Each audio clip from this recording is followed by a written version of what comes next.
Okay, so for my first recipe, I wanted it to be something that I use all the time, something that I make on a regular basis. So I'm gonna go ahead and do, it's my buckwheat walnut blueberry pancakes. I buy my buckwheat flour at Whole Foods, but I'm pretty sure you can get them at Trader Joe's or most grocery stores will have a buckwheat flour pancake mix. So I'm gonna go ahead and use up the rest of the one. Actually, let me start off with, I went ahead, instead of eggs, I do chia seeds. So this I did ahead of time because you want to take your chia seeds, 1 scoop of chia seeds, about a tablespoon per 2 tablespoons of water. So since I need 2 eggs for the recipe, I did 2 tablespoons of chia seeds and 4 tablespoons of water. I let it sit for almost 10 minutes and then it makes this kind of gooey texture like an egg. So I went ahead and I did that ahead of time. So we're gonna use, I like to double the recipe because I make it for the whole week. So it says on here to do 2/3 a cup. We're gonna do 1 cup and 1/3. So we'll use up the rest of what I have in here.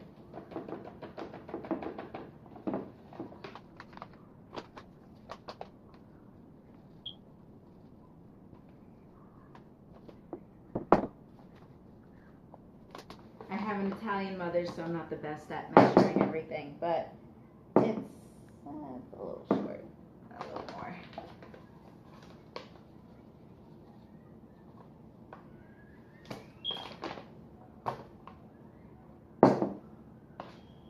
So we're going to go ahead and pour that in there.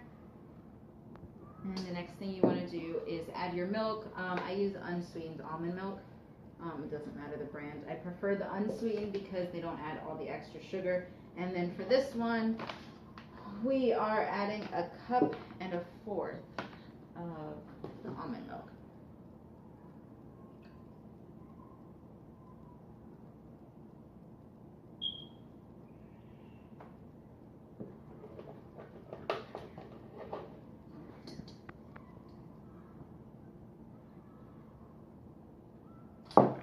And then you're just going to mix everything up.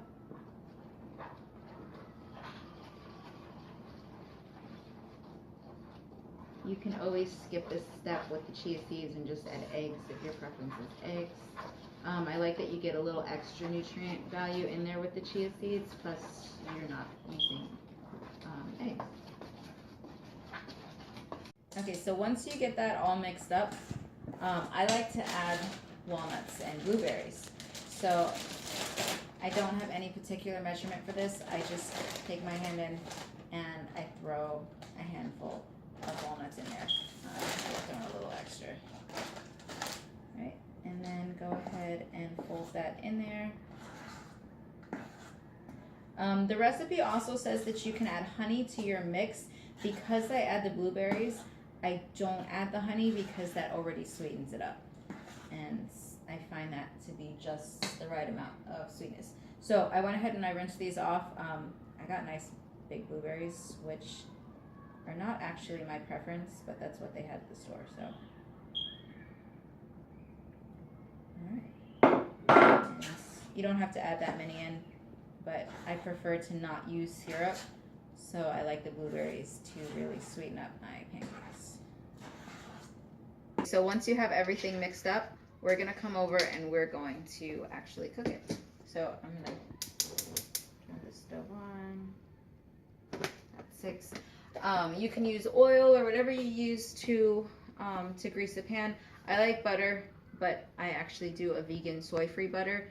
This is my favorite butter in the whole wide world. It's really the only thing that I buy anymore.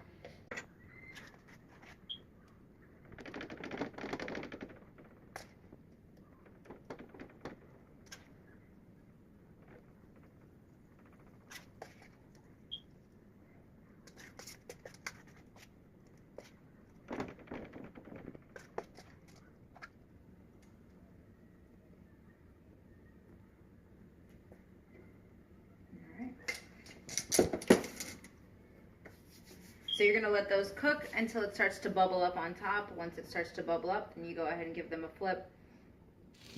All right, so they're starting to bubble. You could let them bubble a little bit more, but I'm gonna go ahead and flip them. How we're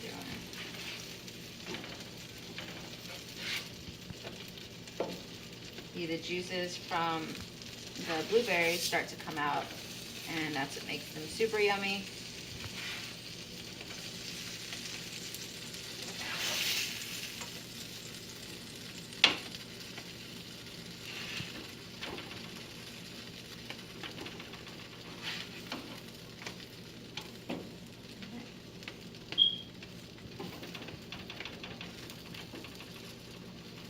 Give them about another minute so they cook on both sides and all the way through.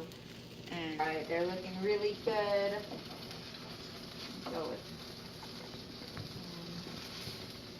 1, 2, and I'll start with the little one. All right. All right, so there you go. I've got some pancakes for me to eat this morning for breakfast, and then I have a whole bunch to last me throughout the week, so I don't have to think about breakfast anymore. You can add syrup if you like syrup. I usually drizzle a little bit of honey, or sometimes I'll just eat them just like that.